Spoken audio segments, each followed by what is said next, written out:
We're on. Hello, sir. My name is Steve. I'm with Flat River Media. What's your name? I'm Cameron Davis. Okay. And what do you do? Well, I'm actually a student at Johns Hopkins. I'm on spring break here, and I was just driving around. I saw this protest by the Tea Party, and I decided that I would give my own response to it. Okay, great. I mean, you know, one of the things that I value, one of the reasons I do this is because I think that having discussions can help us as, just in general, as people, more than failing to have discussions. What do you think about that? Is it important for people to share their motivations and their reasoning for why they believe what they believe and what it is they believe? Absolutely. You know, I mean, when I came out here today, I wasn't mad at the people from the Tea Party, you know, I wasn't angry at them. I just wanted to come out here, get my viewpoint out, because I think the more viewpoints we have out there, the better viewpoints people are going to find when they sift through all of them. You know what I mean? Yeah, I totally agree. I guess I'll go ahead and before the weather gets too bad here, ask you, I've been asking everyone here about 3 questions, primarily. The first one is, why do you think guns are portrayed as controversial? I mean, obviously they have the potential to kill. I mean, they're obviously destructive tools, and I mean, sometimes they can be used for protection, but I think that I think in this country we really have I think it's really a problem. I think that I mean, just the empirical evidence, that's what my sign is about. The empirical evidence shows that I mean, it really shows less guns, less gun deaths, less guns, less violence, and I think that's just a fact that America has been denying while a lot of the rest of the world has been getting it right. My second question for you is, we had this rally today. It was publicized as the Day of Resistance rally. Whom or what then should we resist, if anything or anyone? Whom should we resist? Or what? Let's see. I mean, I think we need to resist people who are trying to put down viewpoints, who are trying to belittle certain viewpoints. You know, as I've been out here, I've gotten some positive response, but there have been a lot of people who have really been, who have criticized me, you know, made obscene gestures. Why do you think people do that? I mean, I think I think people are afraid of the facts sometimes. You know, they get really into their viewpoints. Maybe sometimes they have anger that they want to get out on people that they disagree with, and I don't think that's right. You know, I'm just trying to have a civil discussion about this issue. Do you think that maybe people become emotional or attached to this idea because, or attached to the gun issue because it involves mortality and involves maybe some traumatic types of experiences? Yeah, I mean, definitely. The people on my side, the pro-gun control people, definitely have a lot of emotion because they see what kind of damage loose gun laws and guns themselves can do. But on the other side, I think that I think people really get emotional, maybe because they feed off of their own anger. I think the conservative side is really angry about the idea that their gun rights might be taken away, and I think they just kind of feed off of each other's anger when really they just need to step back and be rational about the facts.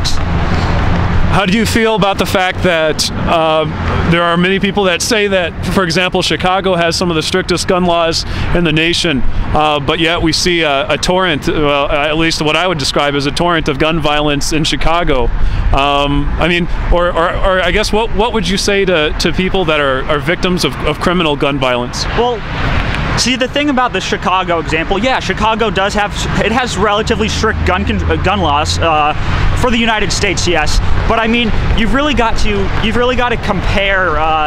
You've got to compare things that are really comparable. I mean, if you compare London or cities in Japan to Chicago, those places have stricter gun control and they have fewer gun deaths. Now.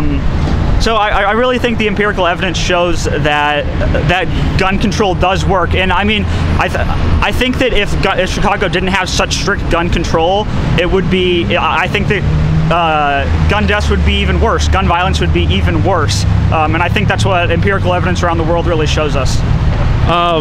You know, I tend to be one that I think that coercion is really one of the worst behaviors that a person can manifest. I worry about a lot of governments because I feel that the institution of government often uses coercion against not only its own people, sometimes against others, but even that's kind of a label as well when you look at the labels that government will put just based on some arbitrary lines drawn on a map by government politicians. Do you think that maybe it's the coercion that's an issue? Because people still are violent against others without guns. What do you think about that? Yeah, I mean, I think really we need to stop seeing it as coercion. People need to just view it rationally, that sometimes, I mean, we have so much freedom here in the United States, but at the same time, we need to look back to what John Locke, one of the most prominent academics at the time of the United States' founding, I mean, and he really influenced our country and our Constitution so much. And what he talked about is that, yes, I mean, the government needs to give people, it needs to give them a lot of freedom, but at the same time, when we are all living under a social contract, and I mean, we believe that the government can do certain things. I never signed a social contract. Okay, well, I mean, everyone here is by living here in the United States, by following some of its laws. So if I don't sign something, you can force me, you can coerce me into being something or doing something? I mean, you're living here. I think you're sort of under the social contract because you're living here. You're following some of the laws. You're benefiting from a lot of the things here. You benefit from the police department, from the fire department. You benefit from all the social. What about the oxygen in the air? Should I thank the government for the? That's a little absurd. Okay, but I mean, what if I can do all of these things myself in a community without any kind of coercive elements instituted into that community? What do you think about that? I mean, I think that's incredibly.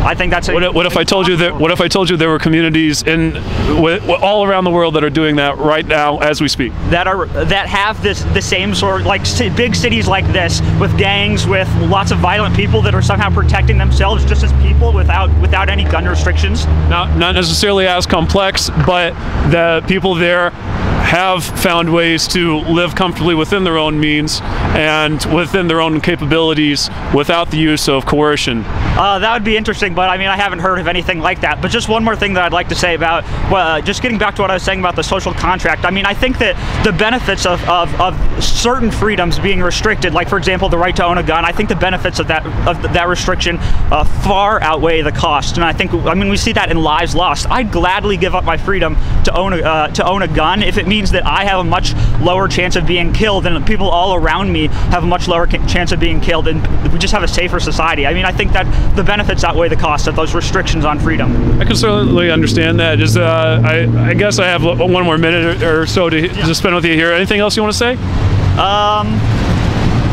You know, I guess I just want to repeat that, I mean, people are very ideological about this issue. I think they're very narrow-minded sometimes. I think they really need to just put away their emotions and just really think about it rationally. We can learn from the rest of the world. I mean, sometimes I think the Tea Party members are really a great example of this. And they're a great example of people just thinking that America is the best in every way. And America's an absolutely great country. I agree with that. But I mean, we can still learn from the rest of the world. Just because America does it doesn't mean it's right. And I think we can learn from the rest of the world.